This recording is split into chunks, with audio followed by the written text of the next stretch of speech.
باللہ من الشیطان الرجیم بسم اللہ الرحمن الرحیم یا ایہا الذین آمنوا ان تطیعوا الذین کفروا، اے ایمان والو اگر تم کہا مانو گے کافروں کا، یردوکم علی اعقابکم تو وہ تم کو دیں گے الٹے پاؤں، فتنقلبوا خاسرین پھر جا پڑو گے تم نقصان میں، بل اللہ مولاکم وہو خیر الناصرین، بلکہ اللہ تمہارا مددگار ہے اور اس کی مدد سب سے بہتر ہے۔ اب اس آیت کریمہ کے اندر اللہ تبارک و تعالیٰ نے ذکر فرمایا کہ ان لوگوں کا اصل مقصد مسلمانوں کو ان کے دین سے ہٹانا اور بدگمان کرنا ہے، جس کو کبھی صراحتاً بھی کہہ دیتے ہیں اور کبھی صاف نہیں کہتے، مگر انداز ایسا ڈالتے ہیں کہ رفتہ رفتہ ان کے دل سے اسلام کی عظمت و محبت کم ہوتی چلی جائے۔ تو مطلب یہ کہ وہ تمہارے دوست ہرگز بھی نہیں ہو سکتے، تو اس لیے ان کے ساتھ اللہ تبارک و تعالیٰ نے اس چیز کی وضاحت فرما دی کہ بلکہ تمہارا جو دوست ہے اور وہ سب سے بہتر مدد کرنے والا ہے وہ اللہ تبارک و تعالیٰ کی ذات ہے۔ تو پھر اس سے اگلی آیت کریمہ کے اندر فرمایا سَنُلْقِي فِي قُلُوبِ الَّذِينَ كَفَرُوا الرُّعْبَ بِمَا أَشْرَكُوا بِاللَّهِ،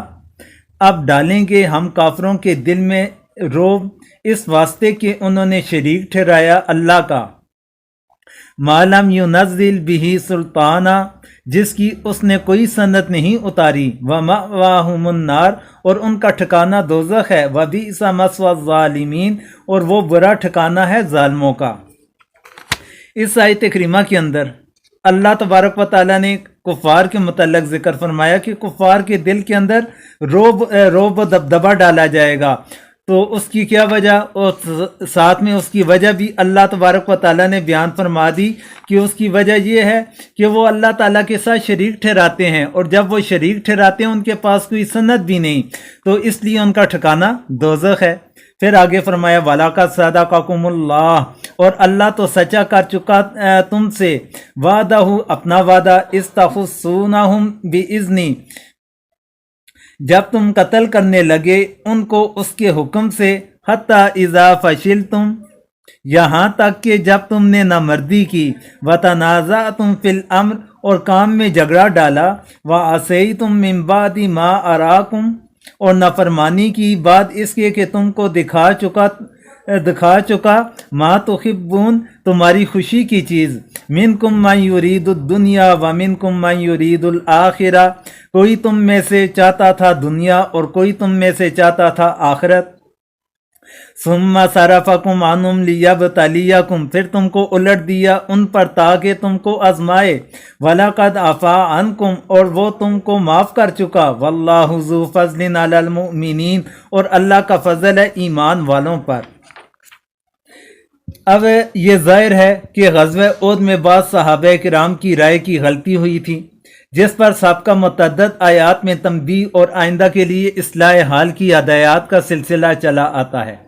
مگر اس عتاب اور تنبیہات کے اندر بھی صحابہ کرام کے ساتھ حق جل شانہ کی عنایات قابل دید ہیں۔ پہلے نمبر پر اللہ تعالیٰ نے ذکر فرمایا لیبتلیکم، فرما کر یہ ظاہر فرما دیا کہ عارضی شکست کی جو صورت پیش آئی یہ بطور سزا کے نہیں بلکہ آزمائش کے لیے ہے۔ پھر صاف لفظوں میں خطا کی معافی کا اعلان فرما دیا، وَلَقَدْ عَفَا عَنْکُمْ، ان الفاظ کے ساتھ۔ اب بعض صحابہ کرام کا ارادہ دنیا کا کیا مطلب یہاں پر؟ آیات مذکورہ میں ارشاد ہوا کہ اس وقت صحابہ کرام کے دو گروہ ہو گئے تھے، بعض دنیا چاہتے تھے، بعض صرف آخرت کے طلبگار تھے۔ یہاں یہ بات قابل غور ہے کہ جن حضرات کے متعلق طالب دنیا ہونے کا ذکر ہے یہ ان کے کس عمل کی بنا پر ہے؟ ظاہر ہے کہ مال غنیمت جمع کرنے کے ارادے کو طلب دنیا سے تعبیر کیا گیا۔ اب غور کیا جائے کہ اگر یہ حضرات اپنے مورچے پر جمے رہتے اور مال غنیمت جمع کرنے میں شریک نہ ہوتے تو کیا ان کے حصہ غنیمت میں کوئی کمی آ جاتی، اور شریک ہو گئے تو ان کو کوئی زیادہ حصہ مل گیا؟ قرآن و حدیث سے ثابت شدہ قانون غنیمت کو جو شخص جانتا ہے اس میں کوئی شبہ نہیں ہو سکتا کہ مال غنیمت سے جو حصہ ان کو ملے گا اس میں کسی حال میں کوئی فرق کمی بیشی کا نہ تھا۔ مال غنیمت جمع کرنے کی صورت میں بھی ان کو وہی حصہ رہے گا جو اپنی جگہ مورچے پر جمع رہنے کے وقت ملتا۔ تو اب یہ ظاہر ہے کہ ان کا یہ عمل خالص طلب دنیا تو ہو نہیں سکتا بلکہ مجاہدین کے کام میں شرکت ہے۔ ہاں طبی طور پر اس وقت مال غنیمت کا خیال دل میں آ جانا مستعبد نہیں، مگر حق تعالیٰ اپنے رسول کے ساتھیوں کے قلوب کو اس سے بھی پاک صاف دیکھنا چاہتے ہیں کہ مال کیا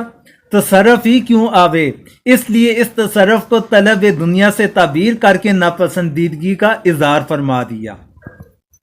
اب اس کے بعد اللہ تعالیٰ فرماتے ہیں اگلی آیت کریمہ میں، استسعدون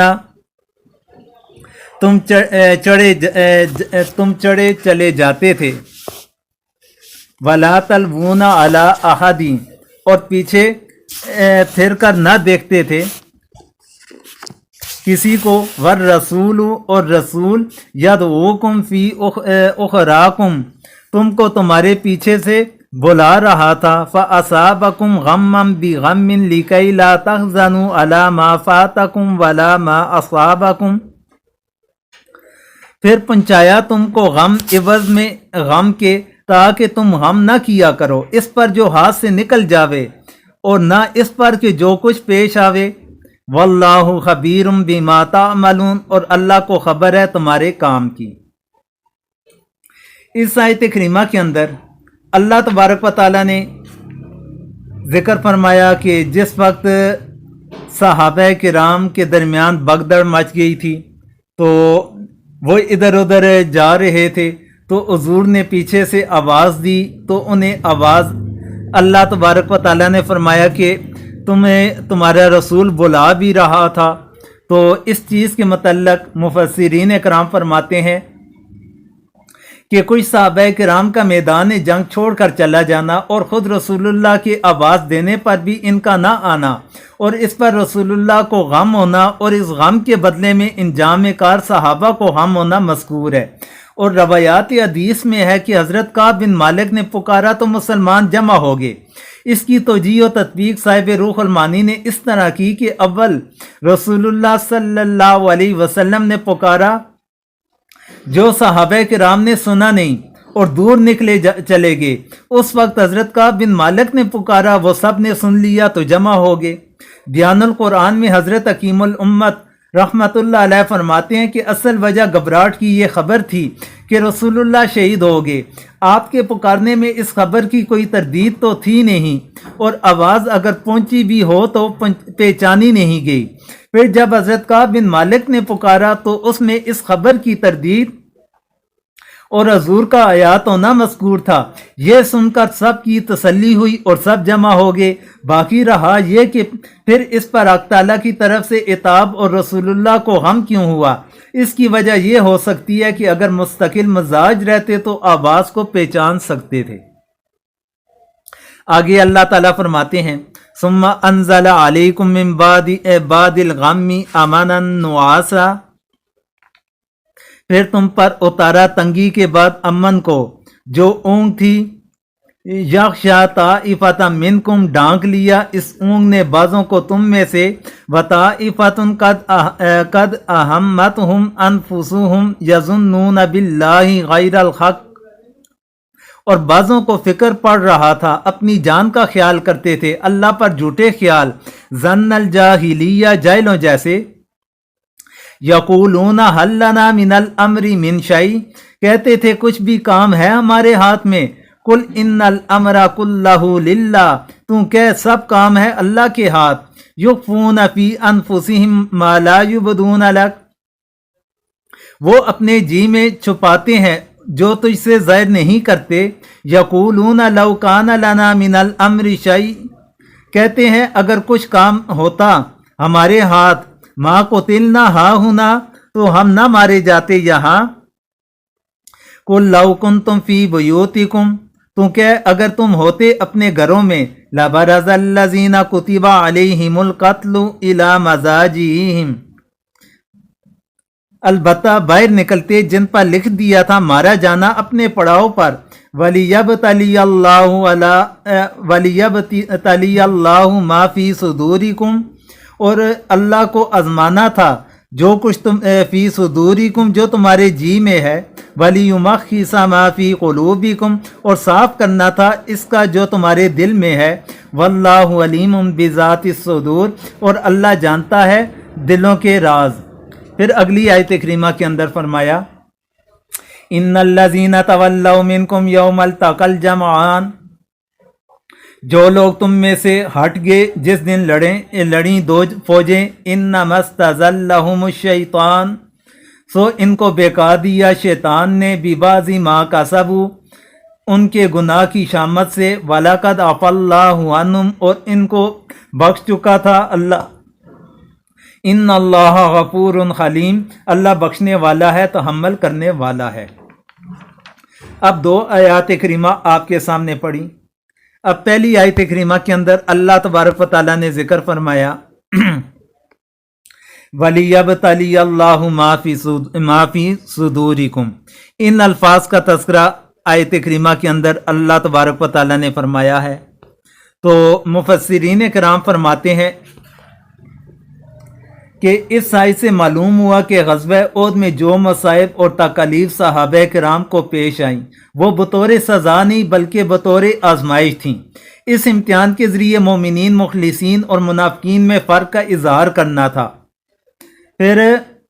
اصابکم غمن کے الفاظ سے جو اس کا سزا ہونا معلوم ہوتا ہے، اس کی تطبیق یہ ہے کہ صورت تو سزا ہی کی تھی مگر یہ سزا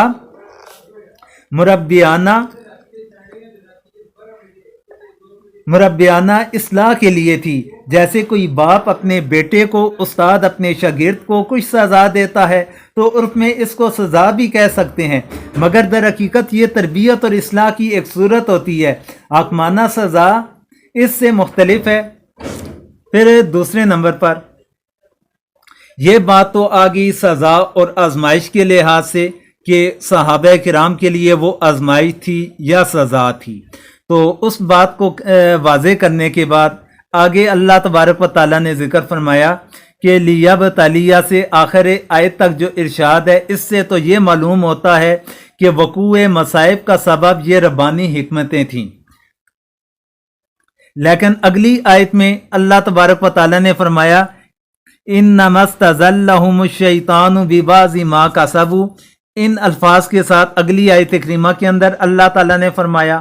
تو اس سے یہ معلوم ہوتا ہے کہ ان حضرات کی کوئی سابقہ لغزش اس شیطانی اثر کا سبب ہے۔ جواب یہ ہے کہ ظاہری سبب تو وہ لغزش ہی ہوئی کہ اس کی وجہ سے شیطان کو ان سے اور معصیت کرا دینے کی بھی طمع ہو گئی، اور اتفاق سے اس کی وہ طمع پوری بھی ہو گئی، مگر اس لغزش اور اس کے پیچھے آنے والے نتائج میں یہ تکوینی حکمتیں مستور تھی جن کو لیبتلیکم میں یہاں بیان فرمایا۔ روح المعانی میں زجاج سے نقل کیا گیا کہ شیطان نے ان کو بعض وہ گناہ یاد دلائے جن کو لے کر حق تعالیٰ سے ملنا ان کو اچھا نہ معلوم ہوا، اس لیے جہاد سے ہٹ گئے تاکہ وہ اپنی حالت کو درست کر کے پھر پسندیدہ حالت پر جہاد کریں اور شہید ہو کر اللہ تعالیٰ سے ملیں۔ ایک گناہ دوسرے گناہ کا ذریعہ بھی بن جاتا ہے، سبب بھی بن جاتا ہے، جس طرح ایک نیکی دوسرے نیکی کرنے کا ذریعہ بن جاتی ہے۔ تو حضرت حکیم الامت نے مسائل سلوک میں ذکر فرمایا کہ حدیث کی تصریح کے مطابق گناہ سے قلب میں ایک ظلمت اور تاریکی پیدا ہو جاتی ہے۔ جب قلب میں ظلمت آ جاتی ہے تو شیطان قابو پا لیتا ہے۔ تو اس کے بعد آگے ذکر کرنا چاہوں گا کہ غزوہ احد کے اندر جو صحابہ کرام سے لغزشیں یا خطائیں بعض صحابہ کرام سے ہوئی تھی، تو اللہ تبارک و تعالیٰ نے ان کے ساتھ انتہائی مربیانہ انداز اپنایا، صرف ان کی خطاؤں لغزشوں کو معاف نہ فرمایا بلکہ اللہ تبارک و تعالیٰ نے ان کے ساتھ اچھا برتاؤ بھی فرمایا، اس نے سلوک بھی اختیار فرمایا، اور اس کے ساتھ ساتھ اللہ تبارک و تعالیٰ نے انہیں تسلی دینے کے لیے ان کے امن اور سکون کی خاطر ان کے اوپر اونگ بھی نازل فرما دی۔ یہ اللہ تبارک و تعالیٰ کا ان کے ساتھ انتہائی مربیانہ انداز انداز تھا۔ تو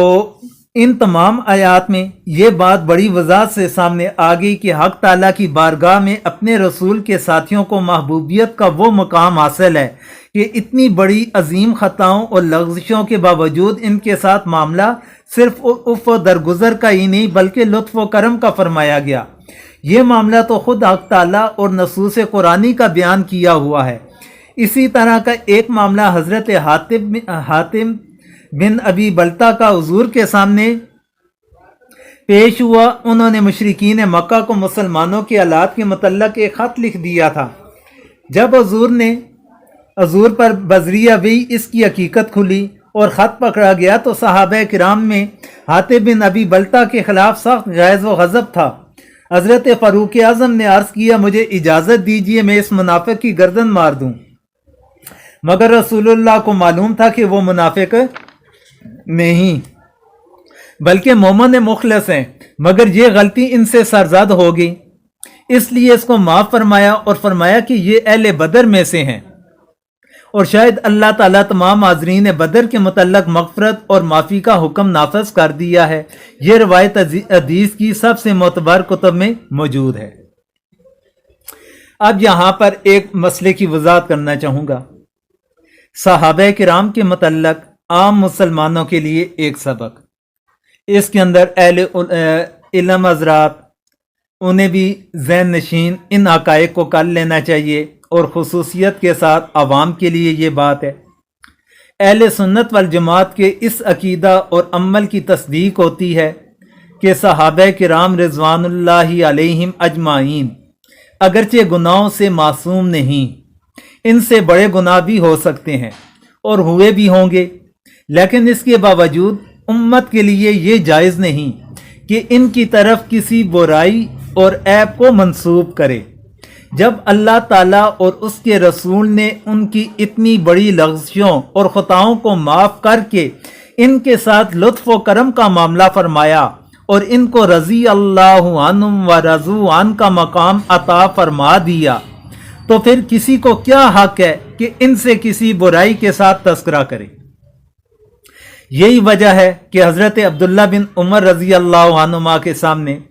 ایک مرتبہ کسی نے حضرت عثمان غنی اور بعض صحابہ کرام پر غزوہ احد کے اس واقعے کا ذکر کر کے طعن کیا کہ میدان چھوڑ کر بھاگ گئے تھے۔ اس پر حضرت عبداللہ بن عمر نے فرمایا، جس چیز کی معافی کا اللہ تعالیٰ نے اعلان فرما دیا، اس پر طعن کرنے کا کسی کو کیا حق ہے؟ یہ بخاری شریف کے اندر روایت موجود ہے۔ اسی لیے اہل سنت والجماعت کی عقائد کی کتابیں سب اس پر متفق ہیں کہ تمام صحابہ کرام کی تعظیم اور ان پر طعن و اعتراض سے پرہیز کرنا یہ واجب ہے۔ عقائد نصفیہ میں ہے وَيَكُفُّ عَنْ ذِكْرِ الصَّحَابَةِ إِلَّا بِخَيْرٍ، یعنی واجب ہے کہ صحابہ کا ذکر بغیر خیر اور بلائی کے نہ کیا جائے۔ اور شرح مسامرہ ابن حمام میں ہے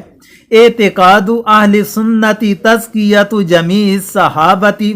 والثناء علیہم، یعنی اہل سنت والجماعت کا عقیدہ یہ ہے کہ تمام صحابہ کرام کو عدول و ثقات سمجھیں، ان کا ذکر مدح و ثناء کے ساتھ کریں۔ شرح مواقف میں ہے یجب تعظیم الصحابۃ کلہم والکف عن القدح فیہم، یعنی تمام صحابہ کی تعظیم واجب ہے اور ان پر طعن و اعتراض سے باز رہنا بھی واجب ہے۔ حافظ ابن تیمیہ نے عقیدہ واسطیہ میں فرمایا کہ اہل سنت والجماعت کا عقیدہ یہ ہے کہ صحابہ کرام کے درمیان جو اختلافات اور قتل و قتال ہوئے،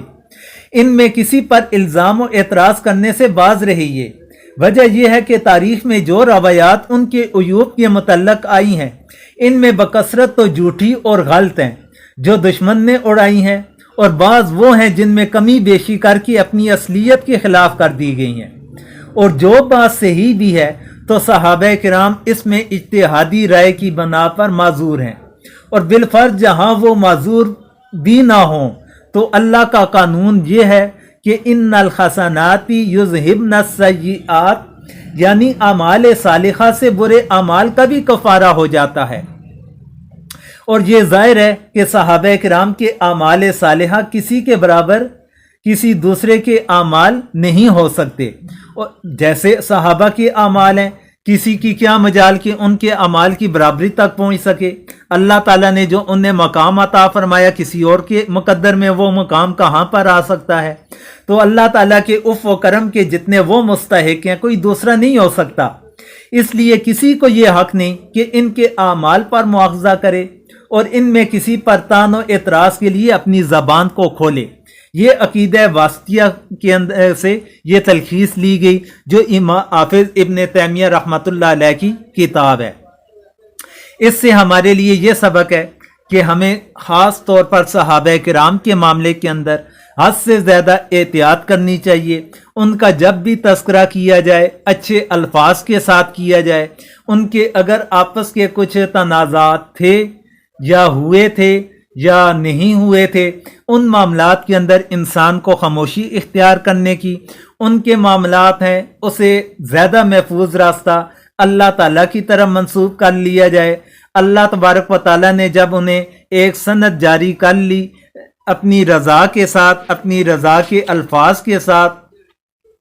تو پھر ہمارے لیے اس کے بعد